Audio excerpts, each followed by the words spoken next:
I remember the exact moment everything stopped making sense. I had been gone for a little over 8 months, working out of state, and the only thing I was looking forward to on that long drive home was the quiet. My grandfather's land had always been that place for me. 47 acres of open ground, trees older than anyone in the county, and a small wooden cabin that had been standing there since the early 1940s.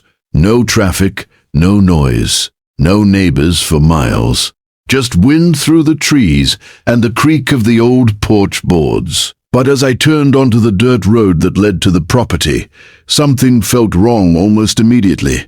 The road wasn't dirt anymore. It was paved. At first, I thought I had taken the wrong turn. I slowed the truck and checked the GPS, then looked around again. The trees that used to line the road were gone. Instead, there were sidewalks, streetlights, mailboxes. Then I saw the houses. Rows of them. Brand new 2-story homes stretching across the land like someone had copy-pasted the same building over and over again. Fresh lawns, white fences, kids riding bikes in the street, a woman pushing a stroller past a bright blue mailbox.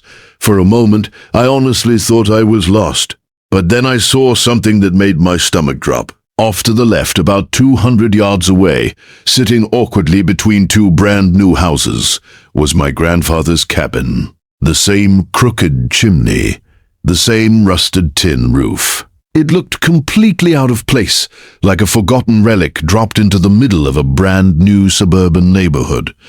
I pulled the truck to the side of the road and just stared. When I left 8 months earlier, this entire area had been open land. Grass fields and oak trees. No roads, no houses, no sidewalks. Now, there were entire streets running through it. I got out of the truck and walked toward the entrance sign at the corner of the road. A large stone monument stood there with polished metal letters bolted to the front. Heritage Oaks Community, Private HOA. Below that was another line in smaller letters, established 2018. I actually laughed under my breath because the alternative was losing my mind. There was no way this was real. My grandfather bought this land in 1943. It had never been sold, not once. After he passed away, it transferred directly to my father, and when my dad died 5 years ago, it came to me. 47 acres, every single one of them. And yet, standing there in front of me was an entire neighborhood. I was still trying to process it when a man watering his lawn across the street noticed me staring at the sign. He waved casually and walked over. "You new here?" he asked. I pointed toward the houses behind him. "How long has this neighborhood been here?" He looked at me like it was the strangest question he'd heard all week. "Couple years now," he said. "Almost 200 homes. Big development project?" Then he nodded toward the cabin sitting awkwardly in the distance. "Funny thing, though," he added. "That old shack over there. HOA's been trying to get rid of it for months." I felt my chest tighten. "That shack," I said slowly, "is my house." The man blinked. Then he laughed. "Buddy," he said, shaking his head, "this whole place belongs to the HOA." For about 30 seconds after that man said the entire place belonged to the HOA, I just stood there staring at him, waiting for the punchline. It never came. He smiled politely, wished me a good afternoon, and walked back to his yard like he had just told me the weather forecast. Meanwhile, my brain was still stuck on one question that refused to make sense. How does someone build nearly 200 houses on land that was never sold? I got back in my truck and drove slowly down the main street of the neighborhood. The deeper I went, the worse it got. Perfectly lined sidewalks, decorative street lamps, a playground, a community pool surrounded by lounge chairs. It looked like something straight out of a real estate commercial, and every single inch of it was sitting exactly where my grandfather's property used to be. My cabin came into view near the back of the development. Somehow it had survived the construction, wedged awkwardly between 2 large modern homes like a stubborn reminder of what the land used to look like. I parked in front of it, stepped out, and looked around again. The silence that used to define this place was gone. In its place were lawnmowers, kids shouting, garage doors opening and closing. A black SUV suddenly rolled up behind my truck. The driver's door opened, and a woman stepped out wearing sunglasses and a blazer like she had just come from a corporate meeting. She walked toward me with the kind of confidence that suggested she was used to being in charge. "Can I help you?" she asked sharply. "I think I should be asking that question," I replied. She glanced at the cabin, then back at me. "You're trespassing on private HOA property," she said. "Residents have already reported someone snooping around." I almost laughed. "This cabin belongs to me," I said, "and the land under it does too." For a split second, her expression froze. Then she smiled in the most dismissive way possible. "That's impossible," she said calmly. "This entire development was legally purchased and approved years ago. My grandfather bought this land in 1943, I replied. "It's been in my family ever since." She folded her arms like she had heard this story 100 times before. "Well," she said, "unless you have some magical paperwork proving that, the HOA owns everything here." Then she pointed toward the paved road behind her. "You need to leave before I call security." I studied her for a moment, trying to decide if she actually believed what she was saying or if she was bluffing. "Who are you?" I asked. She lifted her sunglasses slightly. "Claudette Harper," she said proudly, "president of the Heritage Oaks Homeowners Association." Then she gestured toward my grandfather's cabin with visible disgust. "And that, I saw, violates at least 6 HOA rules. If it isn't removed soon, we'll have it condemned." I looked past her at the streets, the houses, the sidewalks stretching across what used to be quiet open land. Nearly 200 homes, built on property she claimed belonged to the HOA. Claudette adjusted her sunglasses and turned back toward her SUV. "Last warning," she said. "Leave." I didn't argue. I didn't shout. I just nodded, got back in my truck, and drove away slowly. Because if there was one thing my grandfather had taught me about land disputes, it was this.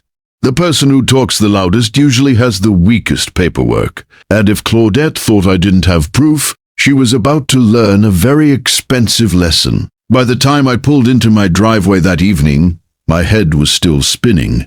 I kept replaying the same image over and over in my mind. Rows of houses, paved streets, children playing in yards that used to be nothing but tall grass and oak trees. Land that had been in my family for generations had somehow turned into an entire suburban neighborhood, and the person running it had the confidence to tell me I was the one trespassing. But confidence doesn't mean truth. And if there was one thing I knew about my grandfather, it was that he never let paperwork slide. He was the kind of man who kept every receipt, every letter, every official document in neat stacks inside an old metal filing cabinet that sat in the corner of his workshop. Growing up, I used to joke that the cabinet probably contained the entire history of the county. That night, I drove out to my parents' old house, where most of my grandfather's belongings had been stored after he passed away. The place had been quiet for years now, but the garage still smelled the same old wood, motor oil, and dust. In the back corner, exactly where I remembered it, sat the cabinet. The metal drawers screeched when I pulled the first one open. Inside were folders carefully labeled in my grandfather's tight handwriting. Property taxes, equipment purchases, land surveys, utility permits, decades of paperwork stacked in perfect order. I started digging. For nearly an hour, I flipped through documents, slowly building a timeline of the land. My grandfather had bought the property in 1943, just after returning home from the war. 47 acres of untouched countryside that he planned to keep in the family forever. Over the years, he had added the small cabin, planted trees, and carefully documented every boundary marker around the land. Then I found the folder I was looking for. It was labeled simply, Whitfield property deed. Inside was a thick envelope sealed with brittle tape that had probably not been opened in years. I carefully slid the papers out and spread them across the workbench. The first page confirmed exactly what I already knew. The property had been purchased legally in 1943 and transferred to my father decades later. When my father died, the ownership had passed directly to me. Every transfer was documented, every signature notarized, and most importantly, the boundary map attached to the deed showed the full property lines. 47 acres, exactly where the Heritage Oaks neighbor, Arhood, now stood. My pulse started to pick up as I studied the documents more closely. There was no record of a sale, no transfer to a developer, no agreement giving anyone permission to build anything. As far as the legal paperwork was concerned, that entire subdivision was sitting on land that still belonged to me. But as I continued digging through the cabinet, something else caught my attention. Tucked inside a separate folder was a copy of a document from the county records office dated nearly 30 years ago. At first glance, it looked like a partial land transfer. 23 acres. The name on the document was my grandfather's, but the signature at the bottom stopped me cold, because I had seen my grandfather's handwriting thousands of times growing up, and that wasn't his signature. The moment I saw that signature, a cold feeling settled in my chest. At first glance, it looked convincing.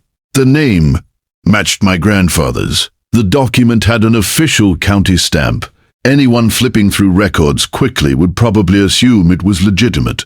But the longer I stared at it, the more obvious the problem became. My grandfather had a very specific way of signing his name. The T in Tobias always looped high above the rest of the letters, and the W in Whitfield had a long tail that curved under the signature like a hook. I had seen that signature on birthday cards, tax forms, even carved into a wooden toolbox he built when I was a kid. The signature on this document looked stiff, almost like someone had tried to copy it while looking at another page. I leaned back in the chair and stared at the ceiling of the garage, letting the silence settle around me. If this document was real, then 23 acres of the property had technically been sold decades ago. That would explain how developers got permission to build part of the neighborhood. Dead. But if the signature was forged, then everything built there was standing on stolen land. I decided right then not to say a word to the HOA. Not yet. Instead of marching back to the neighborhood and confronting Claudette again, I started doing something far more useful. I started investigating. The next morning I drove to the county records office, a plain brick building that looked like it hadn't changed since the 1970s. Inside, rows of computers allowed public access to decades of property records. Most people only used them for quick searches, but I was about to dig through everything. I started with the document I had found in my grandfather's files. 23 acres supposedly transferred in 1994. The clerk helped me locate the official copy in the county archive system. When the scanned document appeared on the screen, it looked identical to the one in my folder. Same stamp, same signature, same suspicious handwriting. But something else stood out when I looked closer. The transfer listed a small development company as the buyer, a company that no longer existed. According to the records, that company sold the land again just 3 years later to a larger development group. That second company was the one responsible for building Heritage Oaks, which meant the entire neighborhood was built on land that originally came from that questionable 1994 transfer.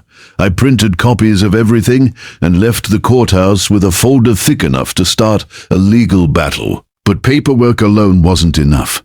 Land disputes are won with measurements. So 2 days later, I met a licensed surveyor named Harold Benson at the edge of the property. Harold had been surveying land in the county for nearly 40 years.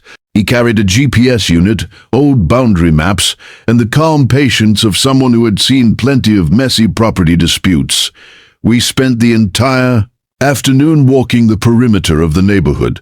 By sunset, Harold stopped near the entrance sign for Heritage Oaks and checked his equipment one more time. Then he looked up at me slowly. If these coordinates are correct, he said, this entire subdivision is sitting inside your grandfather's original boundary.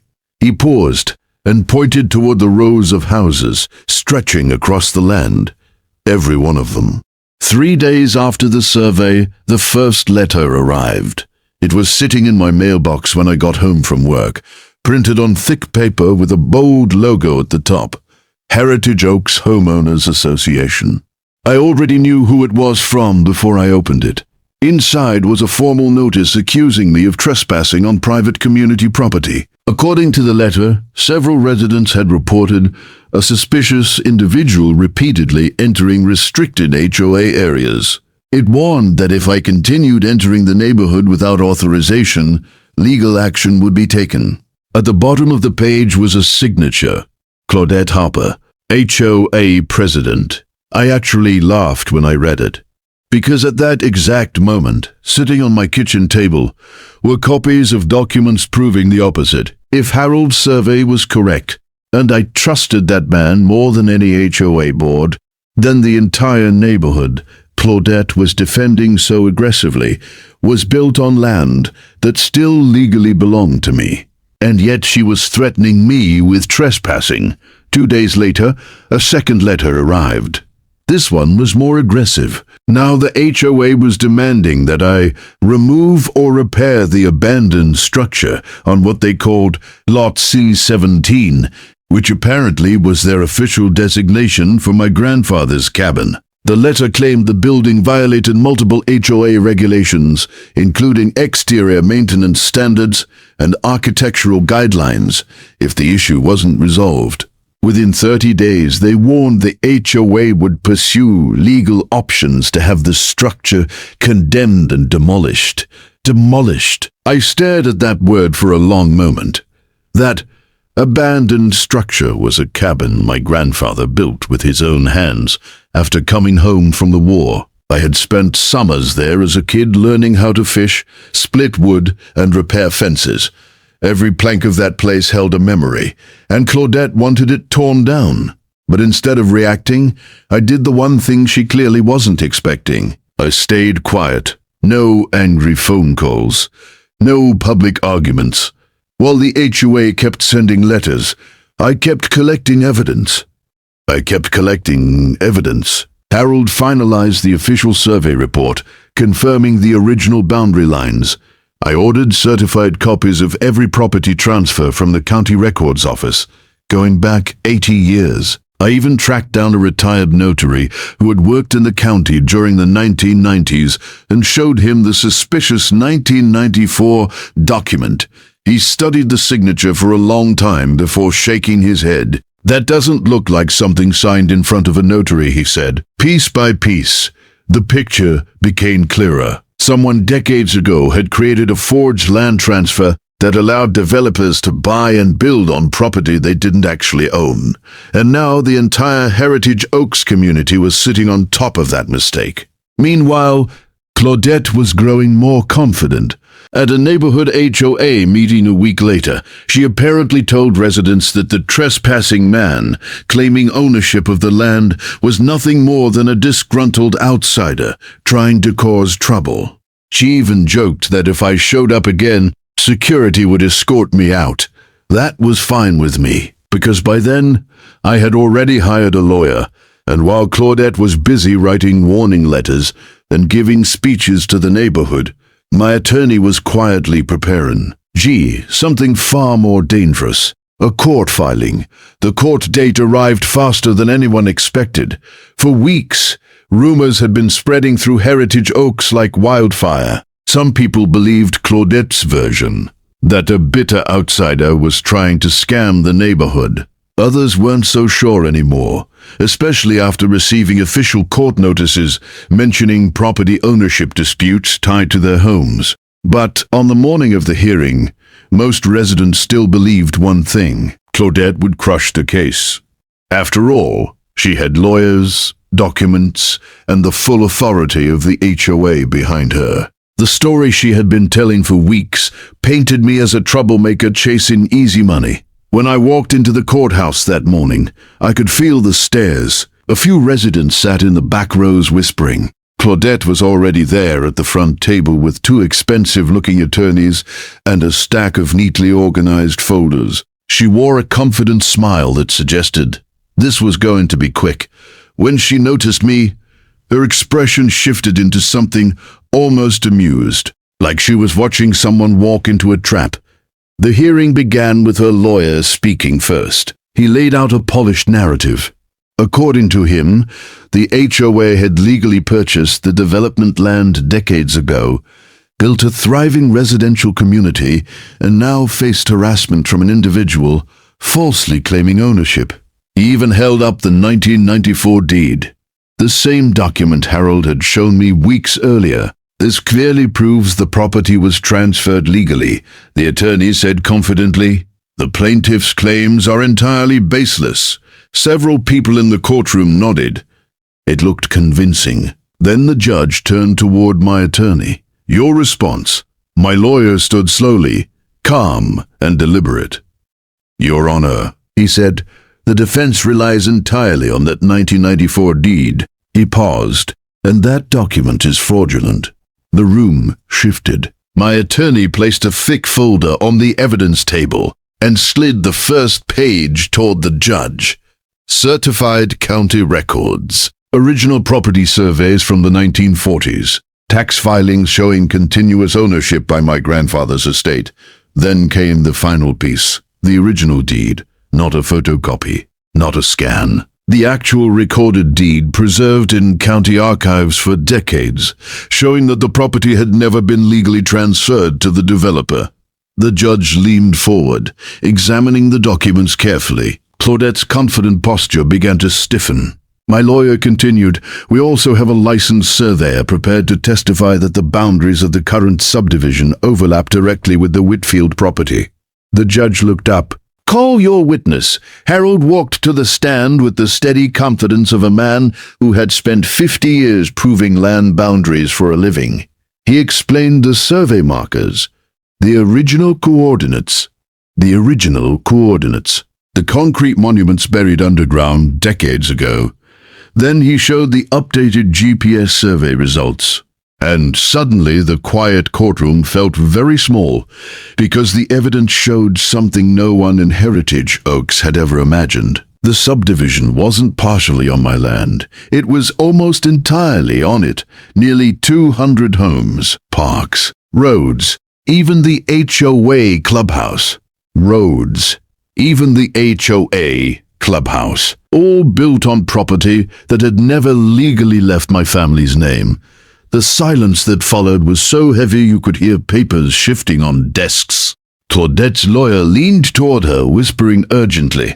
But for the first time since this began, Claudette Harper didn't look confident anymore. She looked scared. The moment of truth arrived like the crack of a gunshot, sudden and irreversible. The annual HOA meeting, usually a dull ritual of budget approvals and landscaping complaints, had become the stage for the culmination of 8 years of quiet planning, careful evidence gathering, and patient observation. Cars lined Heritage Circle like mourners at a funeral, headlights glinting off the polished metal of SUVs as residents shuffled nervously into the clubhouse, clutching papers, whispering questions, trying to make sense of the storm that had quietly been building around them for nearly a decade. Claudette sat at the front, like a monarch waiting for an uprising. Powder blue suit, pristine, 3 lawyers flanking her, a uniformed security guard looming beside the podium. She had no idea the tide was about to turn. I arrived early, carrying the boxes of evidence that represented months of meticulous work. Original surveys, Grandpa's field notes, GPS printouts, water tests, financial records, photographs of construction shortcuts, every shred of proof carefully catalogued. Harold followed, metal detector in hand, moving with the quiet authority of someone who had spent a lifetime proving what was real and what was fiction. Betty Calvin, Marcus Rodriguez, and Jennifer Walsh took their places, each clutching pieces of the puzzle that would expose the system Claudette had built on lies. The nervous energy in the room was electric, almost tangible, as the meeting began and Claudette launched into her prepared speech, painting me as a dangerous trespasser threatening their peaceful neighborhood. Then it was time. I stood, calm but resolute, and addressed the claims with evidence. Harold activated the metal detector near the decorative fountain, the machine shrieking like a banshee as it hit concrete markers buried under years of landscaping, meant to hide inconvenient truths. Shovels dug into the soil in front of the entire community, unearthing each original Sioux rave monument, one by one, the concrete markers with TWW 1943 carved deep into their surfaces were revealed, proving beyond a doubt that every home, road, and clubhouse had been built on Whitfield property. Phones appeared in hands as the crowd captured the moment, gasps echoing like church bells as the reality sank in. The land they had thought they owned had been stolen. The room erupted in chaos. Residents demanded explanations, questioned Claudette, and reviewed the evidence themselves. Even her lawyers appeared stunned, papers slipping from their hands as the implications became clear. Deputy Williams, called by Claudette in a last-ditch effort to assert control, looked at the markers, the GPS coordinates, and the pale face of Claudette, and calmly said, "Ma'am, if this is his land, seems like you're trespassing." That simple statement ignited the final collapse of her empire. By the end of the day, Claudette's schemes unraveled completely. Federal charges were filed, restitution was set, and every neighbor learned they had been victims of a sophisticated fraud. The Whitfield property was reclaimed, not just for me, but for the community. And from that day forward, the clubhouse, parks, and roads stood on land legally and honestly restored to its rightful owners. The sense of justice was electric, sweet and final, proving that patience, evidence, and truth are more powerful than any empire built on lies.